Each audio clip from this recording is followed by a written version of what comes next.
ஒவ்வொரு நாளும் 18 மணி நேரம் வேலை செஞ்சுருக்கோம். இதே பச்சை புரட்சி வேலை செஞ்சுருக்கோம். எந்த கவர்மெண்ட் ஆஃபீஸர் செஞ்சோடும் நாங்கள் தீவிரமாக செஞ்சுருக்கோம்.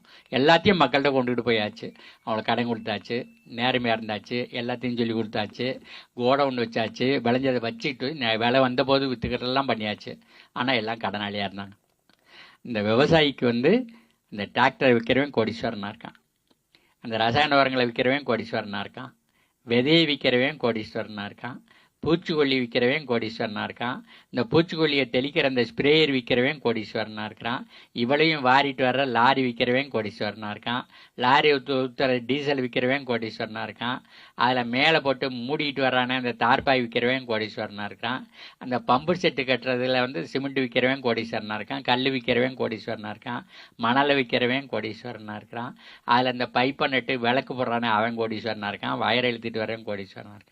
இந்த விவசாயி மட்டும் என்ன பண்ணுறாருன்னா வாங்கின கடன் தவணை பாக்கி இருந்துக்கிட்டே இருக்கு. இவர் நினைக்கிறாரு நம்ம பட்ட கஷ்டமெல்லாம் போதும், நம்ம பிள்ளை இந்த கஷ்டப்பட வேண்டாம், எங்கேயாவது போய் எப்படியாவது பொழைச்சிக்கட்டும். இப்படி போனாதான் முன்னேற்றங்கிறது எவன் மண்டையிலையும் தெளிவில்லை. அதனால் எப்படியாவது பொழைச்சிக்கட்டும்னா எப்படியாவது பொழைச்சிக்கட்டும், ஊரில் இருக்கக்கூடாது பிள்ளைகள் முடிவு பண்ணிட்டான். இந்த விவசாயி உற்பத்தி பண்ணுறதை வாங்கிட்டு போய் விற்கிறவன் எல்லாம் கோடீஸ்வரனாக இருக்கான்.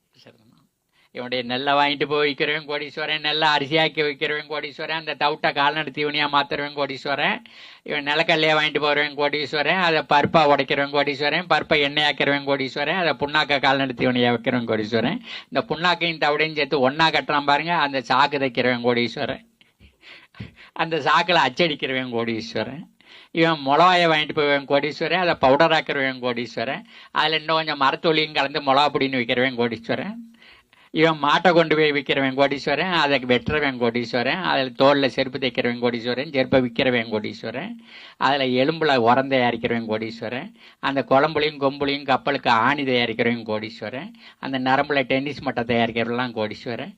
இவனுடைய ஆடு மாடு கோழி இதெல்லாம் உற்பத்தி பண்ணுறவன் ஓட்டாண்டியாக இருக்கான், கடலில் மூழ்கிட்டே இருக்கிறான். அப்போ என்ன என் மண்டைக்குள்ளே ஓடிச்சு அப்படின்னு சொன்னால், விவசாயி சந்தைக்கு அதிகமாக போகக்கூடாது.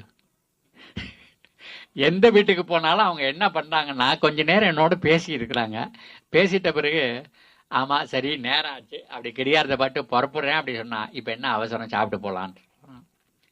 சரி சாப்பிட்டா இவ்வளோ இன்னும் 2 ஆள் வந்துட்டு இன்னும் கொஞ்சம் நேரம் பேசி இருக்கிறோம், அப்புறம் புறப்படுறேன்னா இப்போ போய் என்ன பண்ண போகிறீங்க கடந்துங்க தூங்கி விட்டு போகிறது அப்படின்னு. இந்த விவசாயிக்கு விருந்தோம்புறது மட்டும்தான் தெரியும்.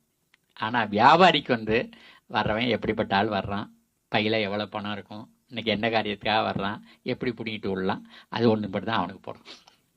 அதெல்லாம் அவன் கெட்டிக்காரன். ஆகையினால விவசாயி சந்தைக்கு போனான்னா விற்க போனாலும் இவன் இழக்கிறான், வாங்க போனாலும் இழக்கிறான்.